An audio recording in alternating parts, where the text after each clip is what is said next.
Tayyib. Syahida bifadli dawil fadl minhum fi khidmati hadad din.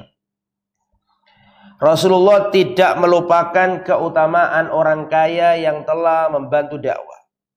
Nabi tidak melupakan kebaikan. Hal itu bisa dilihat dari kisah berikut. Jadi ada kisah, sebentar lagi akan saya sampaikan. Kisah ini menunjukkan bahwa Rasulullah tidak melupakan jasa baik orang terhadap Islam. Kita baca. An Abi Darda radhiyallahu anhu, dari Abu Darda, semoga Allah meridhai beliau. Kanat baina Abi Bakar wa Umar muhawarah, fa'aghdaba Abu Bakar wa Umar. Pernah suatu ketika ada perdebatan antara Abu Bakar sama Umar. Kemudian Abu Bakar membuat marah Umar, sehingga Umar pergi dalam keadaan marah kepada Abu Bakar. Fattabi'ahu Abu Bakar yas'aluhu an yastaghfira lahu. Ketika Abu Bakar sadar bahwa dirinya menyakiti Umar, maka Abu Bakar langsung mengejar Umar, minta maaf, minta supaya dimaafkan. Falam yaf'al, tapi Umar terlanjur jengkel, Umar mangkel, maka Umar belum bisa memaafkan. Hatta aghlaqa babahu fi wajhi. Bahkan Umar menutup pintu, membanting pintu di depan wajahnya Abu Bakar. Artinya nggak mau ketemu. Tutup pintunya, nggak mau ketemu sama Abu Bakar. Fa'aqbala Abu Bakar ila Rasulillah sallallahu alaihi wasallam. Maka akhirnya Abu Bakar menghadap ke Nabi. Ketika datang dari kejauhan hendak menemui Nabi, Abu Darda berkata, "Kuntu jalisan ingdan Nabi sallallahu alaihi wasallam." Ketika itu aku sedang duduk bersama Nabi. Idza aqbala Abu Bakar, ketika Abu Bakar datang, itu posisinya aku sedang bersama Rasul duduk-duduk. Maka aku melihat Abu Bakar memegang ujung kainnya, ujung bajunya. Hatta abda rukbatihi, hatta abda an rukbatihi, sampai tersingkap lututnya. Faqala an-nabiy sallallahu alaihi wasallam, amma sahibukum faqad ghamar. Lihatlah saudaramu ini yang datang ini. Abu Bakar, jadi Abu Darda duduk bersama Nabi. Terus Abu Darda duduk sama Nabi. Terus Abu Bakar datang. Ketika Abu Bakar datang, Nabi berkata, "Amma sahibukum faqad ghamar." Lihatlah, adapun saudaramu yang satu ini sedang ada masalah atau sedang ada sesuatu. Fasallama, akhirnya Abu Bakar mengucapkan salam. Wa qala, dan Abu Bakar berkata, "Inni kana baini wa baina ibnil Khattab syai'un." Ya Rasulullah, antara diriku dengan Umar bin Khattab ada sesuatu. Maka aku segera bergegas, aku menyesal, aku minta maaf, tapi dia enggan untuk memaafkan aku. Faqbaltu ilaik, maka aku datang kepadamu. Maka Rasulullah mengatakan, "Yaghfirullah laka ya Abu Bakar." Allah mengampunimu wahai Abu Bakar. Allah mengampunimu wahai Abu Bakar. Seakan-akan Umar nyepuro, Umar gak nyepuro, Allah sudah mengampuni kamu. Ini menunjukkan keutamaan siapa? Abu Bakar. Yaghfirullah laka ya Abu Bakar. Yaghfirullah laka ya Abu Bakar. Yaghfirullah laka ya Abu Bakar. Disebut Nabi 3 kali.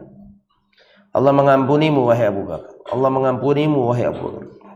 Allah mengampunimu wahai Abu Bakar. Tsumma inna Umar nadima. Di sisi lain Umar juga nyesal. Karena Abu Bakar sudah rendah atau sudah rendah hati, mau minta maaf, datang, tapi Umar belum legowo, bahkan Umar menutup pintu rumahnya, tidak mau ketemu sama Abu Bakar. Akhirnya Umar juga menyesal, merasa bersalah juga. Fa'ata manzila Abi Bakar, akhirnya Umar mendatangi rumahnya Abu Bakar. Fasa'ala athamma Abu Bakrin, dan bertanya kepada keluarganya, apakah di sana ada Abu Bakar? Apakah Abu Bakar ada di rumah? Maka keluarganya menjawab, tidak ada Abu Bakar di rumah. Fa'ata ilan nabiyyi sallallahu alaihi wasallam, Maka akhirnya Umar bin Khattab datang ke Nabi, fasallama, dan mengucapkan salam. Di situ ada Abu Bakar, ada Rasul, ada Abu Darda, dan ada sahabat-sahabat yang lain. Ketika Umar datang, faja'ala wajhun nabihi yatama'ar, wajahnya Nabi langsung berubah. Ketika Umar datang, wajahnya Nabi langsung berubah, menunjukkan kemarahan. Hatta asfaqa Abu Bakar, sampai Abu Bakar itu merasa kasihan sama Umar, kayaknya bakal dimarahi sama Nabi. Faqala ya Rasulullah wallahi ana kuntu adlam. Ya Rasulullah, aku yang lebih zalim, aku yang salah ya Rasulullah, aku yang salah. Sampai Abu Bakar mengucap itu berulang kali. Wallahi ana kuntu adlam, aku yang lebih salah, aku yang keliru ya Rasulullah. Ya Rasulullah enggak memarahi Umar. Faqala an-nabiy sallallahu alaihi wasallam, maka Rasulullah berkata, innallaha ba'athani ilaikum faqultum kadzabta wa qala Abu Bakar shadaqa. Sesungguhnya Allah telah mengutusku kepada kalian. Kalian semuanya mengatakan kadzabta, kau berdusta wahai Muhammad. Wa qala Abu Bakar shadaqta, hanya Abu Bakar yang mengatakan di saat itu, shadaqta, engkau benar wahai Muhammad. Wa wasani binafsihi wa malihi. Nah, ini garis bawahnya di sini. Dia telah mengorbankan dirinya dan hartanya. Nah, ini Rasulullah itu enggak lupa kebaikan orang yang berjasa terhadap Islam. Ini sesuai dengan temanya di sini. Dia telah mengorbankan bersamaku, ya, hartanya dan jiwanya. Hartanya ketika beliau hijrah bersama Rasulullah di gua. Ya. Fal antum tariku li sahibi, apakah karena urusan dunia kau tinggalkan sahibku ini? Fal antum tariku li sahibi, apakah kalian karena ada masalah yang dunia biasa saja? Hal taraktumu li sahibi, kalian tinggalkan sahibku ini? Apakah Umar bukan sahibnya Nabi? Jawabannya tentu sahibnya Nabi. Tapi kenapa Nabi berkata, fahal taraktumu li sahibi? Apakah kau akan tinggalkan sahibku ini? Itu menunjukkan Abu Bakar punya sahib khusus, ya, suhbah khassah, persahabatan yang khusus. Fama udhiya ba'daha, setelah kejadian itu tidak ada yang berani menyakiti Abu Bakar. Kalau kelasnya Umar bin Khattab, manusia terbaik sesudah Nabi, yang mana kalau Umar bin Khattab ketemu setan di jalan, maka setannya mencari jalan yang lain. Sekelas Umar saja dimarahi Nabi ketika nggak ngerti posisinya Abu Bakar. Apalagi orang lain yang ada di posisi di bawah Abu Bakar. Fama udhiya ba'daha, setelah kejadian itu nggak ada yang berani menyakiti Abu Bakar. Mereka sudah tahu posisi. Kalau sudah berlawanan sama Abu Bakar, nggak bisa, harus ngalah. Ini orang yang berbeda. Abu Bakar ini manusia yang mengorbankan hartanya di jalan Allah. Abu Bakar As-Siddiq radhiyallahu anhu di awal-awal Islam, beliau melihat, ya, Bilal bin Rabah dipecuti, disiksa, ditendang, diseret, ditimpakan batu besar, dijemur di padang pasir yang menganga di siang hari, kota Mekah yang panas menganga. Dilihat, maka Abu Bakar tidak tega dengan kejadian itu. Maka dia mendatangi majikannya Bilal. Majikannya Bilal siapa namanya? Umayyah bin Khalaf. Maka didatangilah majikannya, dan Abu Bakar berkata, Sammi thamanahu, sebutkan harga budak ini. Sebutkan harga budak ini, saya akan beli. Umayyah bin Khalaf sangat senang dengan tawaran ini. Karena Umayyah bin Khalaf sudah putus asa dengan Bilal ini. Sudah dicambui, disiksa, dan Umayyah bin Khalaf mengatakan terus begini, wahai Bilal, sampai engkau keluar dari agamanya Muhammad, terus aku akan menyiksamu seperti ini, sampai engkau keluar dari agamanya Muhammad. Dipecuti, ditindih batu besar. Tapi Bilal tetap kekeh dan mengatakan ahadun ahad, Allah yang Maha Esa, tidak mau nyembah berhala. Karena putus asa, mau diapa-apain tetap berpegang dengan agamanya Nabi Muhammad SAW. Di saat sudah putus asa seperti itu, ada yang nawar. Yaitu siapa tadi? Abu Bakar. Tentu sangat senang Umayyah bin Khalaf, karena sudah nggak bisa diharapkan ini budak ini. Lebih baik dijual, dapat uang, sudah nggak ketok motor. Maka harganya dinaikkan sama Umayyah bin Khalaf. Setelah disebutkan harganya, langsung dibeli sama Abu Bakar. Dan Abu Bakar ingin menolong saudara muslimnya. Setelah dibeli oleh Abu Bakar dan uangnya dikasihkan Umayyah bin Khalaf, Umayyah mengatakan, kenapa engkau nggak tawar dulu? Padahal aku sudah lelah dengan budak ini. Aku sudah putus asa dengan budak ini. Seandainya tadi kamu tawar, pasti aku kasihkan. Maka Abu Bakar tidak mau merendahkan saudaranya Bilal. Maka Abu Bakar mengatakan, wallahi seandainya tadi kau sebutkan harga yang lebih tinggi dari tadi, wallahu akan aku bayar tanpa aku tawar. Turun ayat dari langit, wasayujannabuhal atqa. Kami jauhkan api neraka dari orang yang paling bertakwa. Cek dalam tafsir siapa maksudnya ayat ini. Maksudnya adalah Abu Bakar As-Siddiq radhiyallahu anhu. Abu Bakar ini pernah dinasihati sama ayahnya. Siapa ayahnya Abu Bakar? Utsman ibnu Quhafa. Jadi kan Abu Bakar bin Abi Quhafa, Utsman Abu Quhafa. Nama aslinya Utsman, tapi dipanggil Abu Quhafa. Utsman atau Abu Quhafa ini nasihati Abu Bakar, wahai anakku, orang memerdekakan budak itu berharap loyalitasnya setelah dimerdekakan. Namanya maula, betul toh? Budak yang dimerdekakan, ya, kalau sudah merdeka statusnya dari al-abd menjadi apa? Maula, maulanya Abu Bakar, kan gitu kan. Orang memerdekakan budak itu berharap walaknya, berharap loyalitasnya setelah dimerdekakan. Lah kau ini memerdekakan orang-orang lemah. Kalau mau merdekakan, merdekakanlah budak yang kuat-kuat, yang gede-gede badannya, yang hebat-hebat, supaya nanti kalau merdeka kamu dibelani. Tapi kamu milih yang lemah-lemah. Jadi selain Bilal lu banyak yang dimerdekakan oleh siapa? Abu Bakar yang lemah-lemah itu. Tetapi Abu Bakar As-Siddiq radhiyallahu anhu memerdekakan itu untuk Allah Subhanahu wa taala, bukan untuk diri. Maka Rasulullah ketika melihat ada orang yang berani menyakiti Abu Bakar, maka Rasulullah sallallahu alaihi wasallam langsung mengingatkan posisinya. Fal taraktumu li sahibi. Wallahi ketika aku pertama kali berdakwah, nyampaikan Islam, kalian semuanya mengatakan kadzabta qadusta Muhammad. Tapi hanya orang satu ini awal kali yang mengatakan sodakta, kau benar wahai Muhammad. Dia yang telah memberikan hartanya di jalan Abu Bakar. Nah, Rasulullah nggak lupa dengan itu. Maka Rasulullah mengajari sahabat yang tidak tahu posisi, yang nggak ngerti posisinya siapa, Abu Bakar As-Siddiq. Makanya Umar dimarahi sama Nabi.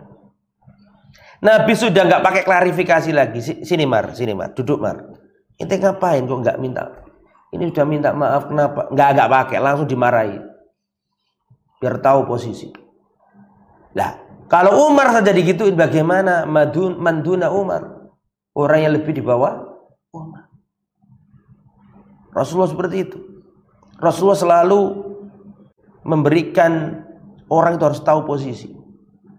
Pernah Ammar bin Yasir bertengkar sama Khalid bin Walid. Pernah dengar cerita ini? Pernah dengar nggak? Khalid bin Walid, pedangnya Allah, pendekar ketika jahiliyah dan ketika Islam. Orang hebat ketika jahiliyah dan ketika Islam. Khalid bin Walid punya nasab tinggi, Sayyidul Qaum. Sedangkan Ammar maula, mantan budak. Betul? Budak. Tapi suatu ketika Ammar punya masalah sama siapa? Khalid. Dan Khalid kan orang yang sangat kuat karakternya, sehingga dimarahi Ammar ini. Maka Ammar datang ke Nabi. Ammar datang ke Nabi mengadukan Khalid. Maka Khalid pun datang mengadukan Ammar ke Nabi, sama-sama mengadukan. Dan di depan Rasulullah Sallallahu Alaihi Wasallam, Khalid ya memarahi Ammar sehingga Ammar menangis. Dan Ammar berkata ya kepada Rasulullah, "Ya Rasulullah, tidakkah engkau melihat perlakuan Khalid kepada aku?" Maka Rasulullah Sallallahu Alaihi Wasallam mengatakan, barang siapa membuat marah Ammar, berarti dia membuat marah Allah Subhanahu Wa Taala. Langsung Khalid bin Walid minta maaf sama Ammar. Ammar, budak, mantan budak. Tapi Nabi mengajari sahabat harus tahu posisi. Ini orang awal-awal dakwah Ammar bin Yasir yang menderita ini dia. Bapaknya dibunuh di depan matanya. Termasuk siapa jaga? Sumayyah, ibundanya, dibunuh di depan matanya. Dibunuh oleh orang kafir. Dan begitulah para sahabat. Khalid bin Walid pernah punya masalah sama Abdurrahman bin Auf. Khalid bin Walid, pedangnya Allah. Manakibnya luar biasa. Keutamaannya luar biasa. Ya. Dan kisah tentang Khalid sangat senang untuk dibicarakan. Tetapi manakala Khalid punya masalah sama Abdurrahman bin Auf, Nabi berkata dengan ucapan yang sangat terkenal, yang mungkin antum gak sadar kalau ucapannya Nabi itu adalah asal usul dari pertikaian antara siapa? Khalid sama Abdurrahman bin Auf. Yaitu ucapan yang terkenal dari Nabi, jenengan sering dengar. Tapi mungkin gak mengira kalau itu adalah ada ceritanya begitu. Nabi pernah berkata kayak gini, "La tasubbu ashabi, falau anna ahadakum anfaqa mithla Uhudin dhahaban ma balagha mudda ahadihim wala nasifa." Jangan kalian mencela para sahabatku. Seandainya kalian berinfak sebesar gunung Uhud, nggak akan mampu mengalahkan satu mud atau setengah mud sedekahnya para sahabat. Itu ucapannya Nabi kepada Khalid sebenarnya. Ketika Khalid bermasalah sama Abdurrahman bin Auf. Dan bukan berarti Khalid nggak sahabatnya Nabi. Seperti ucapannya Nabi, siapa tadi? Abu Bakar sama Umar. Ya, Khalid juga sahabatnya Nabi. Nah, cuman di situ ada perbedaan. Ya, kita baca lagi ya. Jadi intinya Rasulullah mengingatkan Umar tentang posisi Abu Bakar yang telah berjasa dalam Islam. Maka Rasulullah Sallallahu Alaihi Wasallam mengatakan, "Manafa'ani malun qad manafa'ani malu Abi Bakar." Tidak ada harta yang paling bermanfaat untukku melebihi hartanya Abu Bakar. Tidak ada harta yang diinfakkan para pengikutku yang paling bermanfaat untukku melebihi hartanya siapa? Abu Bakar As-Siddiq. Fabaka Abu Bakar, maka Abu Bakar menangis mendengarkan ucapannya Nabi itu. Dan Abu Bakar berkata, "Hal ana wa mali illa laka ya Rasul." Aku dan hartaku milikmu ya Rasul. Abu Bakar.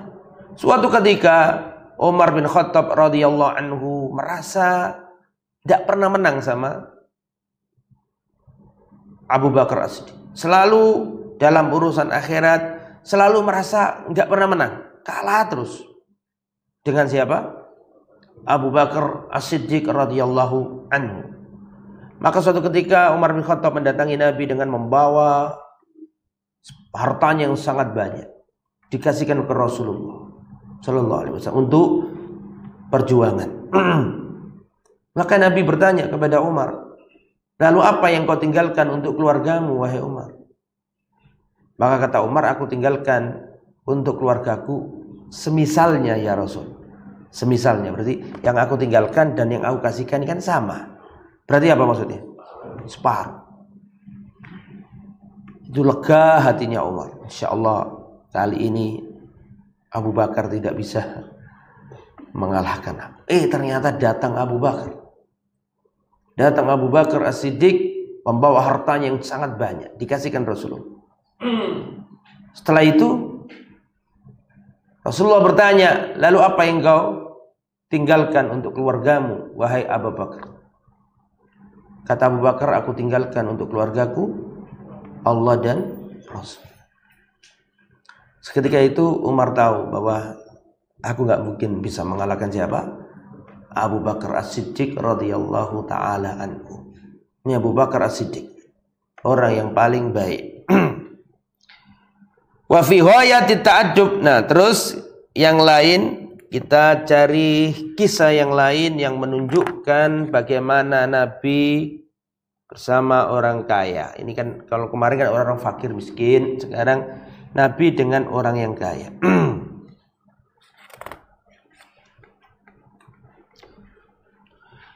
Di antara faedah dari hadis yang kita sebut tadi, ya, adalah hadis yang sering diceritakan, hadis riwayat Bukhari tentang perseteruan Abu Bakar dengan siapa tadi? Umar. Itu jangan digambarkan bahwa Abu Bakar sama Umar itu nggak enakan. Itu cuma kisah satu tok. Kisah-kisah yang lain di mana ada Abu Bakar, ada Umar, mereka selalu bersama-sama. Tapi namanya kehidupan. Kehidupan kan dinamis, ya kadang ya gitu, kayak sampean karo kanca sampean. Kadang seneng, kadang mangkel kan itu biasa lah. Tapi secara umum Abu Bakar sama Umar ya selalu bersama-sama. Gitu ya. Di antara faedah dari cerita tadi yang saya sampaikan riwayat Bukhari tadi adalah anna minal akhlaqil hisan ya syukrul mun'im alal ihsan ya wa du'a lahu. Di antara akhlak yang baik itu adalah berterima kasih kepada orang yang berbuat baik kepada kita dan mendoakannya. Dan itu dilakukan Nabi. Nabi menunjukkan terima kasihnya kepada Abu Bakar, satu. Dua, Rasulullah mendoakan Abu Bakar. Nah, kalau kita diberi kebaikan oleh orang, ya di antara akhlak yang mulia itu kita sebutkan itu supaya atau kita sebutkan bahwa kita terima kasih dan kita doakan. Itu maksudnya. Termasuk akhlak. Termasuk juga ketika perang Tabuk. Perang Tabuk itu kan perang yang sulit. Melawan Romawi. Sedangkan namanya perang kan butuh finansial. Betul? Perang butuh logistik. Perang butuh senjata. Dan senjata perlu dana. Perang butuh makanan, ya, logistik, dan logistik butuh dana, ya, butuh kendaraan, macam-macam. Maka dalam perang dibutuhkan finansial yang sangat tinggi. Sehingga pada waktu itu Rasulullah SAW memotivasi para sahabat untuk mengeluarkan hartanya di jalan Allah dalam perang Tabuk. Akhirnya Utsman bin Affan pulang dan mengambil harta 1000 dinar. Utsman bin Affan membawa 1000 dinar. Kemudian 1000 dinar ini ditaruh di bajunya, di pangkuan Rasulullah. 1000 dinar banyak loh. Satu dinarnya 4,25 gram emas murni. Satu dinarnya itu 4,25 gram emas murni. Kalau 1000 dinar berarti 4.250 gram. Betul toh? 4.250 gram. Kalau 1 gramnya 1.300.000 sekarang ini, berarti 1.300.000 kali 4.250. Ketemu berapa? 5M lebih. Jadi pada waktu itu Utsman bin Affan mengeluarkan 5M, 4 kilo seperempat emas. Betul tak? 4/4 kilo emas. Bukan onde-onde ya, emas. Bawa ke Rasulullah SAW. Maka ketika 1000 dinar itu ada di pangkuan Rasulullah, Rasulullah berkata, ya ini jadi menunjukkan sikap terima kasih dan mendoakan. Ma darra Ibnu Affan ma amila ba'dal yaum. Tidak memadaratkan Utsman bin Affan apapun yang dilakukannya setelah hari ini. Tidak memadaratkan Utsman apapun yang dilakukan dia setelah kejadian hari ini. Allah maafkan. Dan disebutkan Nabi berulang kali.